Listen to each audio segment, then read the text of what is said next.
teid, kallid vaated ning tere tulemast Juudi uudiste juba 5. saatesse. Uuel majandusaastal oleme kõik uue energia ja innustuse lainel.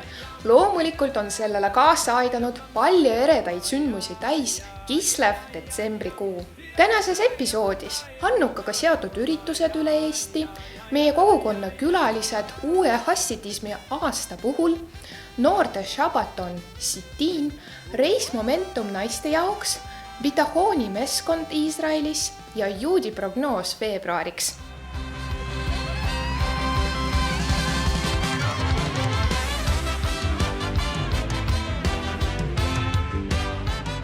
Pühendame selle episoodi Mihhail Lazarevitš Bronsteini mälestusele.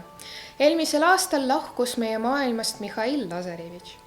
Kuid sellise suurusjärgu inimene jätab jälje kõige teda tundnute südamesse.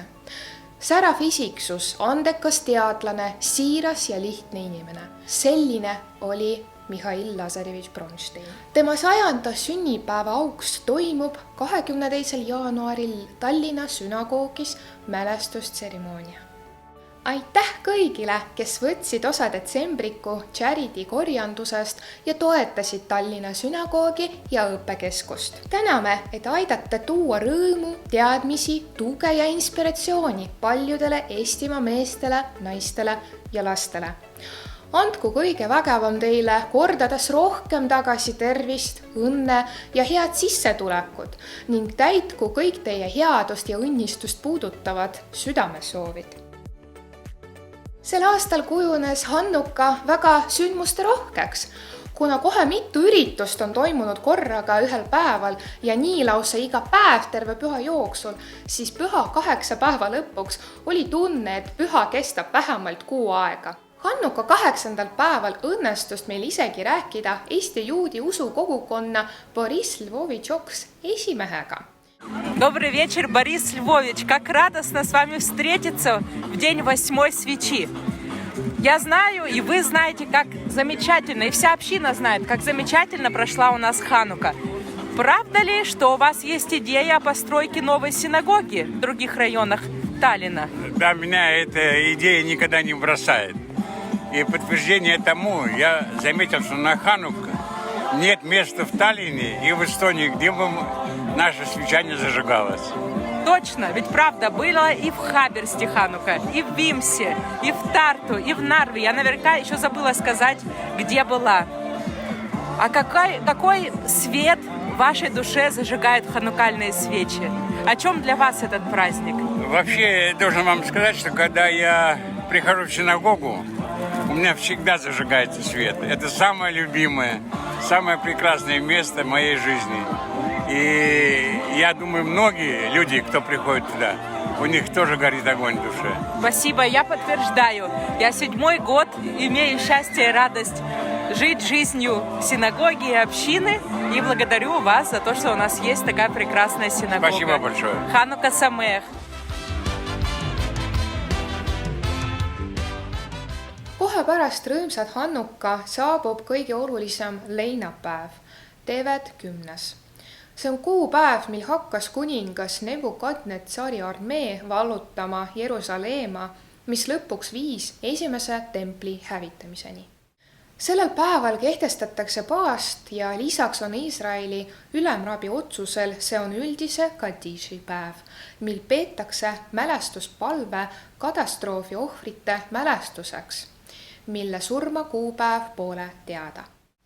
Kadiši ette lugemine Eestis toimus 3. jaanuaril endise Pateri vangla lähedal, kus hoiti enne nende surma aastates 1941–44 natside poolt siia toodud Tallinna, Prantsusmaa ja teiste riikide juute. Mõned neist hukati selles vanglas.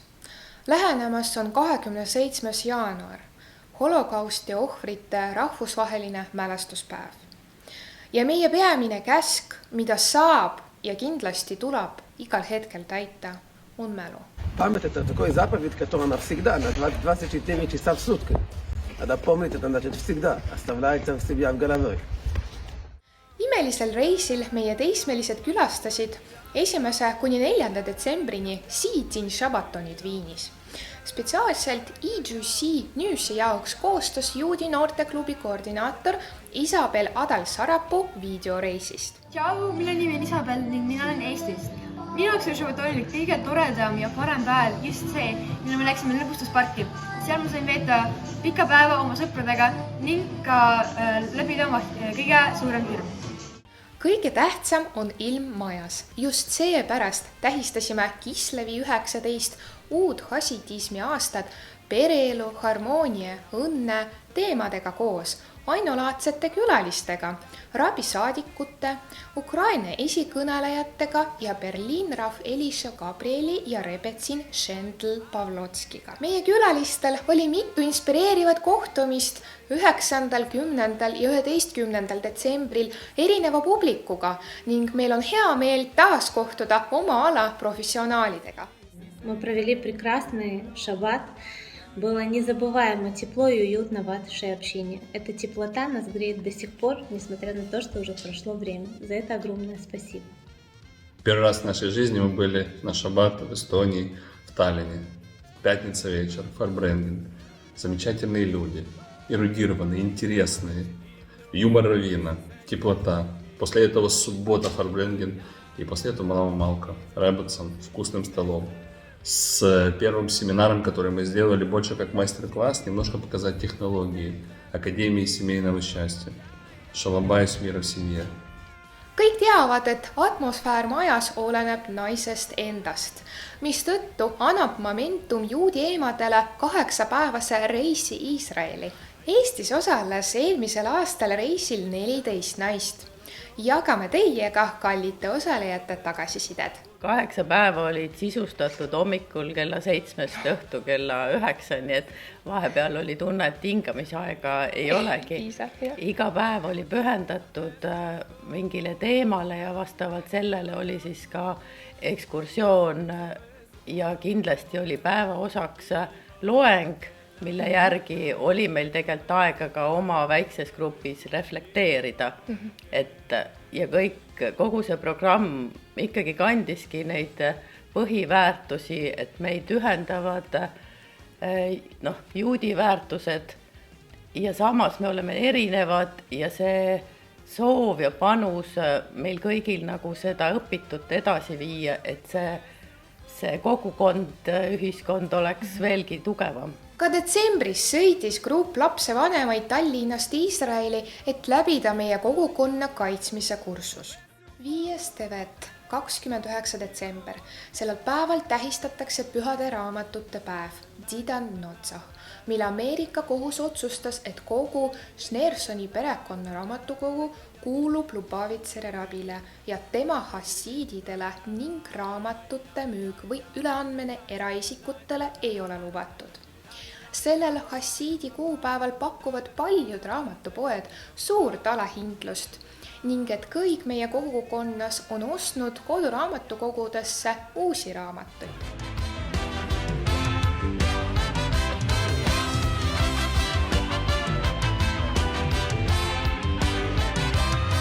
Täname teid tähelepanu eest. Meile nii tohutult meeldivad kohtumised teiega juudi uudistega eetris. Aga teile, kui jah, siis pane like, jälgi meie kanalid Instagramis ja Facebookis ning jaga seda videot oma sõpradega. Ja me kindlasti ootame teie tagasisidet ja kommentaare, sest kuigi juudi uudised lõppevad, teame kõik, et juudi optimism ei lõppe kunagi.